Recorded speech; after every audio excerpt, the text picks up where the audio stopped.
Casey Niestat has recently put out a video, an interview with Logan Paul. Although this video is going to be analyzing how Logan manipulates not only Casey but the viewers as well, I'd like to talk about few parts that I agree with Logan and few parts that I'd like to critique Logan on. Every Logan Paul interview is him being the Logan Paul we have seen on his vlogs. I'm betting $1 million on myself. Are you really gonna do that?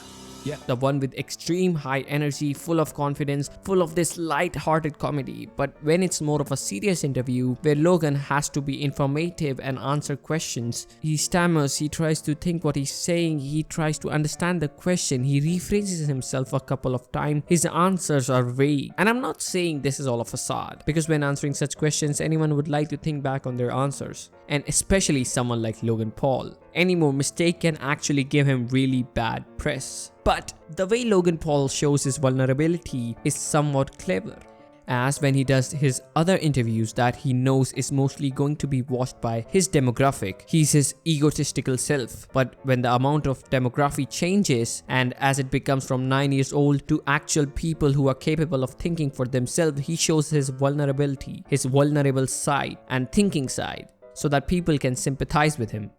Ultimately, Logan Paul is an actor. Manipulation and lying is few of the key factors of his job.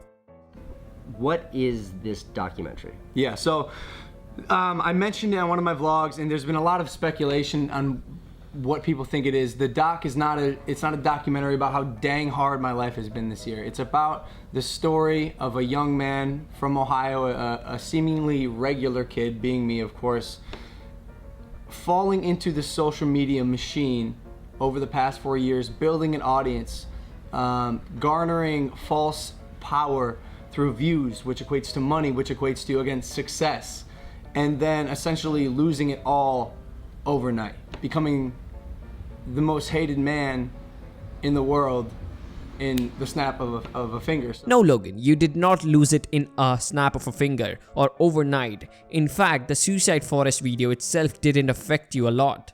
Although you did take a hiatus and you still gained a shit ton of viewers, you still continued to grow. What did affect you was the aftermath, your apology or your apologies, and how shit they were or how insensitive you were even after you decided to show that you aren't going to be so. Even within a month of the suicide video, you tased a dead rat. You tried giving CPR to a fish. You still humble bragged about how much successful you are. Me sitting with you right now,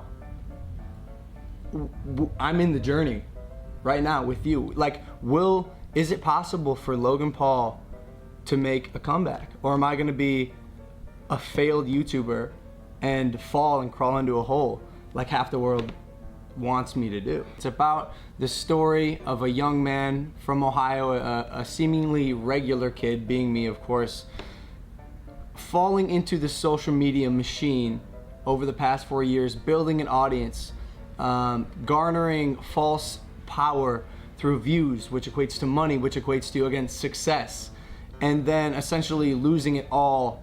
Logan continuously in the entire interview mentions how half of the world wants him to go away, fail, or crawl back into a hole. He continuously mentions how his documentary is a redemption story, how he is a small kid from Ohio, how the success got into his head. Although I might agree with the last part, he, without you realizing it, puts himself as the victim while agreeing to his mistake by apologizing countless times in the interview.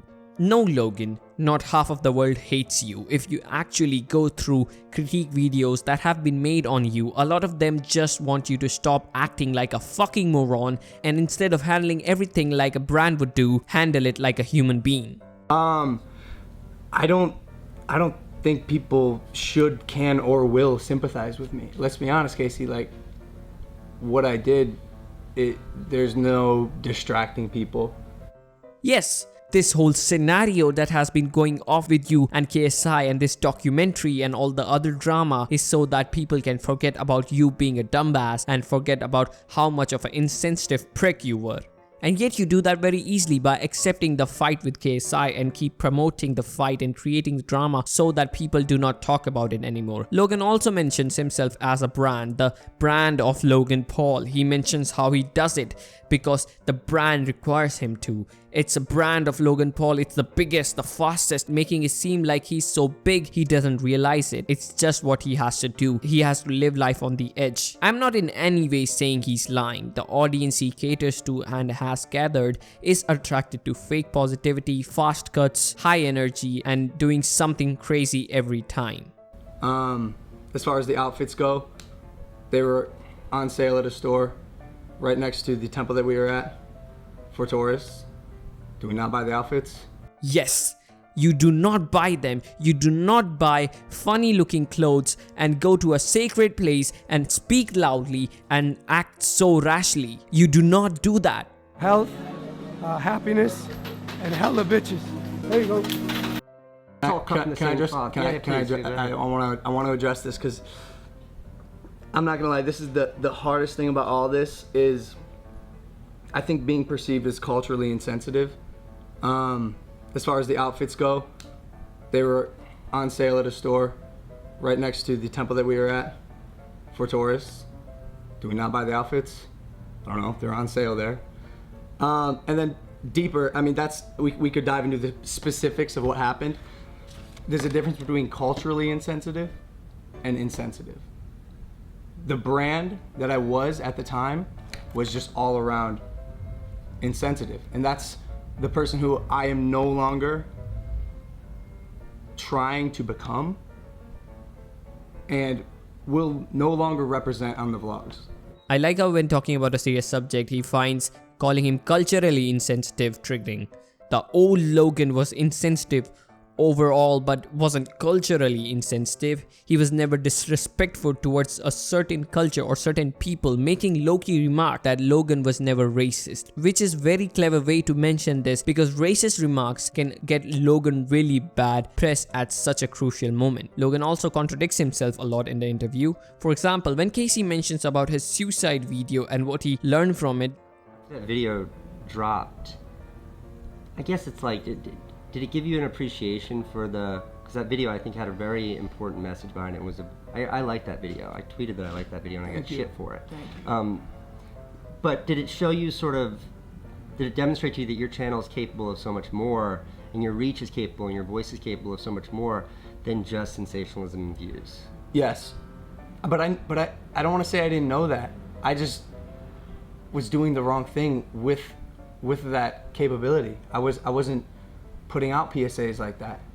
It's the most viewed anti-suicide PSA ever. Logan answers it as he not caring about the views and he became a human being instead of being a content creator. But later on he mentions how it's the most viewed suicide prevention video. Also he mentions countless times that it's unbiased, yet you're the one making it. Logan also says a lot of time over the series of the videos that he's over the talk. He is just done with the talking. He's changed, but we can see him chanting Walmart and shit in the conference that went down in LA. Although I can appreciate Logan trying to be a bit more humble in this interview and talking about some actual real stuff that a lot of content creators can relate to. Like talking about how he lost the hindsight is just growth and being the fastest growing channel on YouTube. And just having an ego the size of a fucking meteor that's about to come crashing down on your home. I appreciate him coming clean and talking about stuff, maybe in a manipulative way, but at least trying.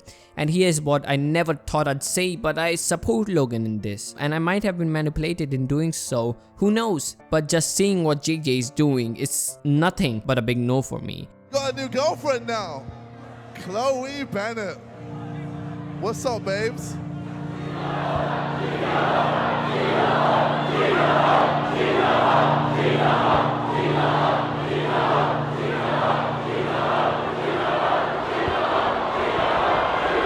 Wait, so why don't you introduce me to her? Huh? Apparently you only have 85% of your testicle. Let me give her the extra 15. Let me show her a real man. In every drama scenario, I think KSI is always about the low blows. When he came back and went into that drama with Adam, also known as Net Nobody, he talked about Adam's depression, poked fun at it, talk about how he cannot be a dad. Also, the thing with KSI versus Logan Paul is getting out of hand, especially on JJ and Deji's part. Both of them do not realize that this is just a show. All four of you fucks are just performers, and I hate to admit it, Logan and Jake somehow understand it, whereas these two are just taking it so personally, it's getting ridiculous. If you do not know, Deji made a video talking about You can go out and find them in London. If you do what you want. I don't care. They're in our country. They're in our territory. You don't know how it is in England. You guys think you're safe. We'll shank you, twist the knife and leave it in. That's what we do. We're from there. That's where we're from. That's what we do. Rest in peace, Logan and Jake Paul. That's what I'm saying. Rest in peace. Do what you will. Do what you want to Jake Paul and Logan Paul. So when these guys came, they were treated with utmost respect. And by that I mean everyone went crazy and Logan's dad got punched in the back of his head. When KSI actually called Logan and Jake out, we were all rooting for them. They were the savior, the knight in shining armor who was gonna get rid of Logan Paul from this peaceful land we call YouTube. But right now, what I see is the egotistical and overconfident guy who doesn't understand how show business works. So at the end, with KSI being an ass and Logan being a manipulative bastard, I think they're both retarded. But when it comes to the fight, I kinda hope Logan wins.